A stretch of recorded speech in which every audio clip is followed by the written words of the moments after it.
মথুৰা বৃন্দাবনত অনুষ্ঠিত আন্তঃৰাষ্ট্ৰীয় 12 সংখ্যক কৃষ্ণ ৰং মহোৎসৱত ৰাজ্যৰ চৰাইদেউ জিলাৰ অন্যতম আগশাৰীৰ নৃত্য শিক্ষাৰ প্ৰজ্ঞা নৃত্যম কলা কেন্দ্ৰই বৃহৎ সফলতা আজুৰি আনিবলৈ সক্ষম হয়। উল্লেখযোগ্য যে দুদিনীয়া মহান অভিনয় সাংস্কৃতিক সন্থাৰ উদ্যোগত মথুৰা বৃন্দাবনত অনুষ্ঠিত কৰা হৈছিল এই অনুষ্ঠান। দেশৰ বিভিন্ন সাংস্কৃতিক দলসমূহে নিজ নিজ ৰাজ্যক প্ৰতিনিধিত্ব কৰি অংশগ্ৰহণ কৰিছিল উক্ত অনুষ্ঠানত। তথাক্ৰমে অসমৰ হৈ চৰাইদেউ জিলাৰ প্ৰজ্ঞা নৃত্যম কলা কেন্দ্ৰৰ ছাত্ৰ-ছাত্ৰীসকলে সত্ৰীয়া নৃত্যৰ লগতে অৰ্ধশাস্ত্ৰীয় লোকনৃত্য আধুনিক নৃত্য প্ৰতিযোগিতাত অংশগ্ৰহণ কৰে। সত্ৰীয়া নৃত্য প্ৰতিযোগিতাত কনিষ্ঠ শাখাত প্ৰথম স্থান লাভ কৰে বৃষ্টি গগৈয়ে, দ্বিতীয় স্থান লাভ কৰে পিয়ানো ফুকন, আনহাতে তৃতীয় স্থান লাভ কৰিবলৈ সক্ষম হয় পৰিস্মিতা শইকীয়াই।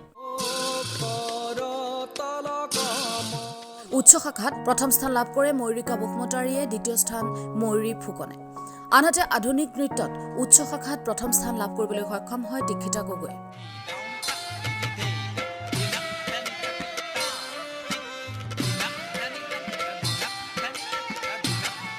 আধুনিক নৃত্য প্ৰতিযোগিতাত নিম্ন শাখাত প্ৰথম স্থান লাভ কৰে প্ৰজ্ঞাশ্ৰী বৰগোহাঁয়ে, আনহাতে অৰ্ধশাস্ত্ৰীয় নিম্ন শাখাত যুটীয়াভাৱে প্ৰথম স্থান লাভ কৰে দীপান্বিতা বৰুৱা আৰু ইনাস্মৃতা কোঁৱৰে।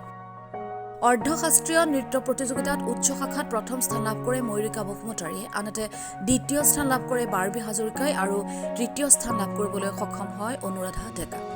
লোকনৃত্যৰ উচ্চ শাখাত প্ৰথম স্থান লাভ কৰে পিঞ্চিপ্ৰিয়া বৰুৱাই। আনহাতে দলীয় নৃত্য প্ৰতিযোগিতাত জুৰী এৱাৰ্ড লাভ কৰিবলৈ সক্ষম হয় প্ৰজ্ঞা নৃত্যম কলা কেন্দ্ৰ। আনহাতে পৰশমণি বৰাই সত্ৰীয়া নৃত্যত ব্ৰিজ সংগীত শিৰোমণি এৱাৰ্ড লাভ কৰে। মথুৰা বৃন্দাবনত যি আন্তঃৰাষ্ট্ৰীয় নৃত্য প্ৰতিযোগিতা আয়োজন কৰা হৈছিল, তাত আমি অসমৰ চৰাইদেউ জিলাৰ প্ৰজ্ঞা নৃত্যম কলা কেন্দ্ৰৰ হৈ অংশগ্ৰহণ কৰিছিলোঁ।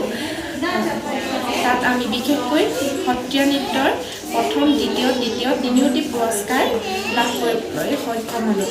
ব্ৰিজ সংগীত শিৰোমণি এৱাৰ্ড লাভ কৰিবলৈ সক্ষম হ'লোঁ। আশা কৰোঁ সকলোৱে আশীৰ্বাদ কৰিব এই সাংস্কৃতিক পথাৰখনক যাতে আৰু আগুৱাই যাব পাৰোঁ। Bureau report ভাৰতবাদ।